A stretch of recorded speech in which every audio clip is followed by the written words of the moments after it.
আসসালামু আলাইকুম। মুনিরা blog kitchen থেকে আমি মুনিরা বলছি।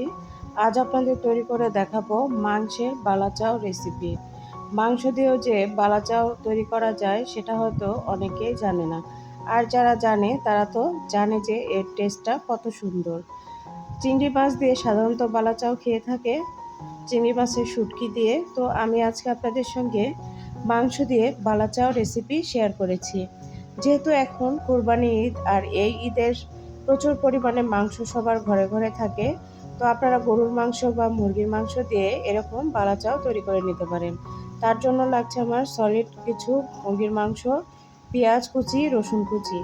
তো এখন মাংসটাকে মেখে নেওয়ার জন্য এখানে আমি 1 টেবিল চামচ আদা রসুন বাটা দিয়েছি, 1 চামচ পরিমাণ আমি মরিচের গুঁড়া দিয়েছি, হলুদ দিয়েছি, সামান্য একটু আধা চামচের মতো জিরা দিয়েছি, আর 1 চামচ লবণ দিয়েছি। দিয়ে এখন মাংসগুলোকে খুব সুন্দর করে হাত দিয়ে মেখে নেব। এমনভাবে মাংসগুলোকে মেখে নেবেন যেন মাংসগুলো মশলার সঙ্গে খুব সুন্দরভাবে মিক্সড হয়ে যায়। তো এখন আমি দেখুন এইভাবে মেখে 10 মিনিটের জন্য রেস্টে রেখে দেব। অতিরিক্ত সময় রাখতে যাবেন না, এতে করে মাংস থেকে পানি ছেড়ে দিবে। তো 10 মিনিট রাখলে দেখবেন সুন্দরভাবে সেট হয়ে যাবে। তো এখন মাংসগুলোকে ফ্রাই করতে চলে এসেছি। কড়াইয়ের মধ্যে পর্যাপ্ত পরিমাণ তেল দিয়ে একটা একটা করে মাংসগুলোকে আমি এভাবে কড়াইয়ের মধ্যে দিয়ে দিব। মাংসগুলো একসঙ্গে দিতে যাবেন না, এতে করে একসঙ্গে জমাট বেঁধে যাবে। তো তখন কিন্তু ভর্তাটার প্রিপেয়ার করতে সমস্যা হবে, যার জন্য আলাদা আলাদা করে আমি দিয়ে 2 মিনিট অপেক্ষা করেছি। 2 মিনিট পরে এখন আমি এগুলোকে উল্টে পাল্টে সব পাশে ভালোভাবে ফ্রাই করে নেব। 2 মিনিট পরেই দেখবেন এরকম সুন্দর কালার চলে আসবে। এরপরে এখন যত নাড়ানাড়ি করেন এতে করে আর জমাট বাঁধবে না।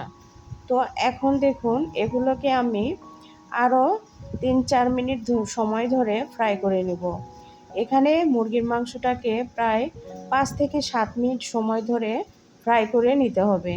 যেহেতু মাংসগুলো সেদ্ধ করা না, সেই ক্ষেত্রে আপনাকে অবশ্যই 5-7 মিনিট সময় ধরে এটাকে ফ্রাই করে নিতে হবে। মাংসগুলো যত ভালোভাবে ফ্রাই করবেন, ভিতরেও কিন্তু তত ভালোভাবে মাংসগুলো কুক হয়ে যাবে।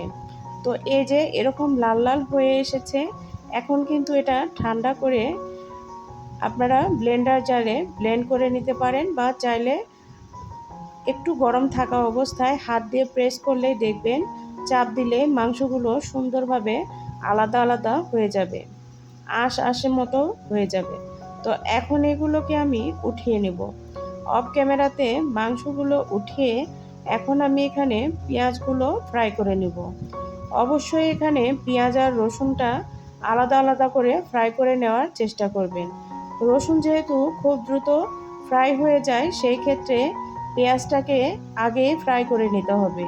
পেঁয়াজ ফ্রাই করতে একটু বেশি সময় লাগে, এর জন্য আলাদা আলাদা করে না ফ্রাই করলে রসুনগুলো প্রথমে বেশি ফ্রাই হয়ে যাবে আর পেঁয়াজগুলো কাঁচা কাঁচা থেকে যাবে। এর জন্যই আর কি আলাদা আলাদা করে ফ্রাই করে নিতে হবে। তো আমি এখানে শুকনা মরিচও ফ্রাই করে নিব।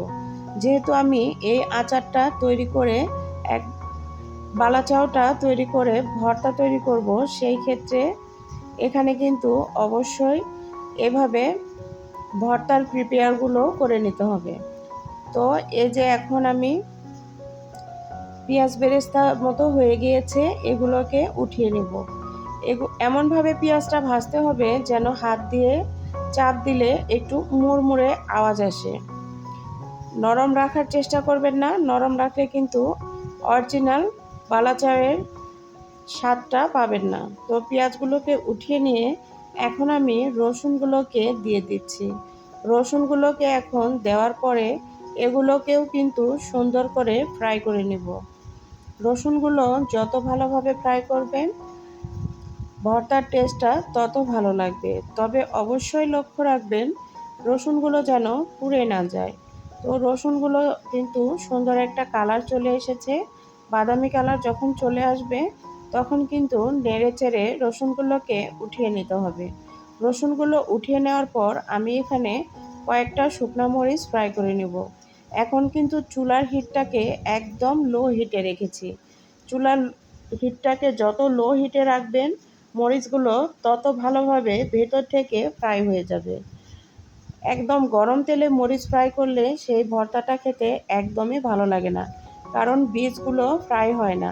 আর এভাবে লো হিটে মরিচগুলোকে ফ্রাই করলে সুন্দর মতো সবগুলো ফ্রাই হয়ে যায় বীজ সহ। তো এই যে দেখুন, ভর্তা তৈরি করতে চলে এসেছি। আমার মাংসগুলো কিন্তু সুন্দরভাবে ভেঙে নেওয়া সম্ভব হয়েছে হাত দিয়ে। আমি এখানে ব্লেন্ডারে আর ব্লেন্ড করিনি। এই যে একটু চাপ দিলেই দেখবেন আলাদা হয়ে যাবে। তো এখন আমি এগুলোকে হাত দিয়ে একটু কষলে নিব, এতে করে আরও ঝুরঝুরে হয়ে যাবে। তো এই অবস্থাতেও কিন্তু খেতে খুবই ভালো লাগে।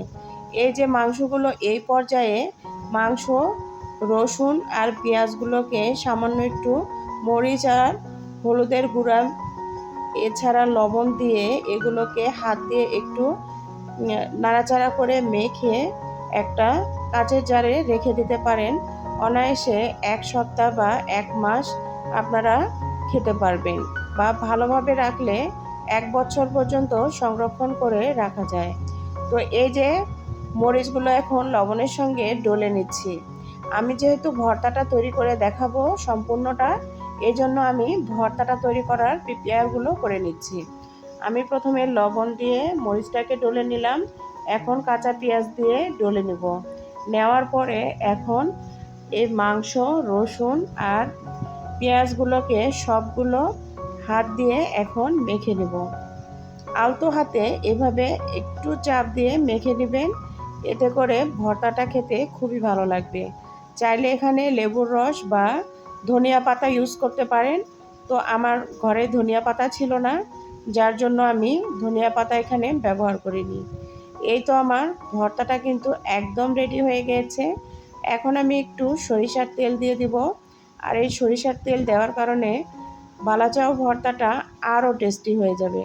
কাঁচা সরিষার তেলটা অবশ্যই ব্যবহার করার চেষ্টা করবেন। বিশ্বাস করেন, ভাতের সঙ্গে এই ভর্তাটা বা খিচুড়ির সঙ্গে এই ভর্তাটা খেতে কিন্তু অসাধারণ লাগে। মুখে দিলে কি যে একটা শান্তি, যা বলার মতো না। যারা আমার মতো ভর্তাপ্রেমী তাদের কাছে তো খুবই ভালো লাগবে। তো এখন ভর্তাটা আমার রেডি। এই যে আপনাদের পরিবেশন করে দেখাইলাম। এটা কিন্তু বালাচাও দিয়ে ভর্তাটা তৈরি করেছি, আর এর কারণে এরকম দেখাচ্ছে। কেমন লাগলো আমার এই বালাচাও ভর্তাটা অবশ্যই কিন্তু কমেন্ট করে জানাতে ভুলবেন না। ভালো থাকবেন, আমার জন্য দোয়া করবেন, আমি যেন আরও সুন্দর সুন্দর ভিডিও আপনাদের মাঝে আনতে পারি।